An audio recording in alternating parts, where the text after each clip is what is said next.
John, obviously a great result at the weekend, and the celebrations quite rightly happened in the dressing room. Have you said to the players that we've got to focus now? We can enjoy that, but we've got to move on to the next game.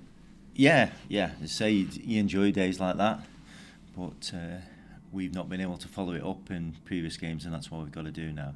We keep getting into this position, so it's important now that we realise why we did well on Saturday, and that was because we worked so hard, played some good football, but we've got to repeat it again in our next game. So that'll be the message, and the players know anyway, without me having to tell them.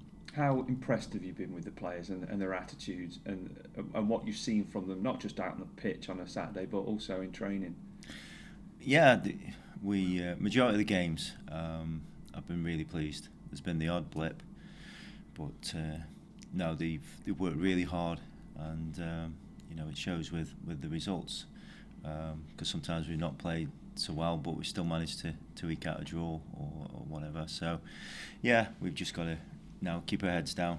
We're in a reasonable position, and hopefully we can push on. Can you give us a little sneak and a peek behind the curtain, if you like? So once you've been out on the training ground or on a match day, and the management team get together in an office, without obviously talking about things that perhaps confidential, what sort of things do you talk about, especially after a result like that at the weekend?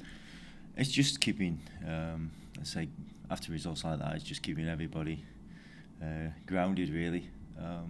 We're trying to achieve something, and you only achieve things by working hard, and that's always, everybody on the staff have all been in teams where they've won things, so we've got experience of doing it, so we know what it takes. And quite a few of the players have as well. So we know that we're not the best team in the league, but there's still no reason why we can't achieve something. And that belief is there, I'd imagine, with the backroom team, because, like you said, you've had experience of winning things. Do you see the potential in this team to win things? Yeah, we have, but we've got to make it happen. One or two have still got to learn, the mentality you need. It's not all about ability. It's very much about having that drive and really wanting to get promoted. But we're still a long way off that at the moment. It's still very much early days. So if we can be in and around it January, then you never know. How do you stay calm and focused, given that you've come to a football club that you know very well? It was in the doldrums, and things are starting to bubble a little bit. That things could be good here. But how do you say we've not actually scratched the surface yet of what we can do? Because I've been in this situation before. I've been in this situation as a player, and I've been in this situation as a manager. And I know what it takes to win things, but I also know what it's like when things can appear to be going well, and they can soon turn. So that's what I'm guarded against, is not getting carried away with anything. A football manager can usually gauge how well they're doing by the league table or a cup run that they're perhaps in, but for you, it was pretty evident at the weekend when there's over 2,000 supporters at an away game singing your name and celebrating like they were. That must give you a visual idea of just how well the team are doing and how well you are supported, not just as a team but as a manager as well. Yeah, games like that, the last thing you want to do is for the supporters to be let down.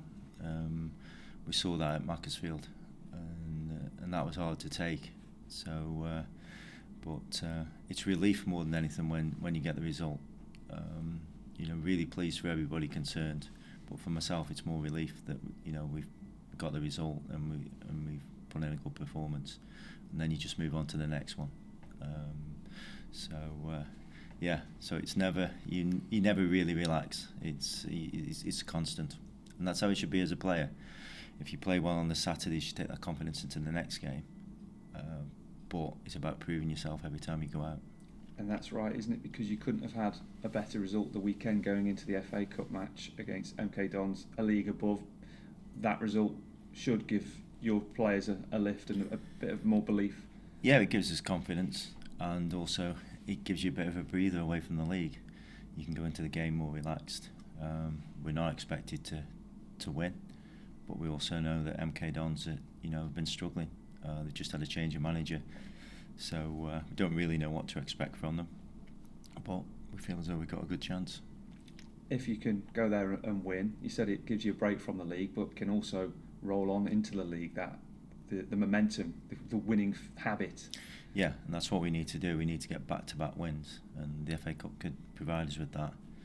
But I think the FA Cup also creates a lot of interest, and there's a lot of money to be made out of the FA Cup, which can make a big difference to the football club. It could help you in January, perhaps, in the transfer window. If you're looking to bring anyone in, it might help with you, mightn't it, in terms of pushing on a team that you would hope would be still in and around the promotion mix. Yeah, put the football club in, obviously, financially a better position if we can, if you can get to the third round. And as I say, it creates a lot of interest, and it keeps that feel-good factor at the club as well.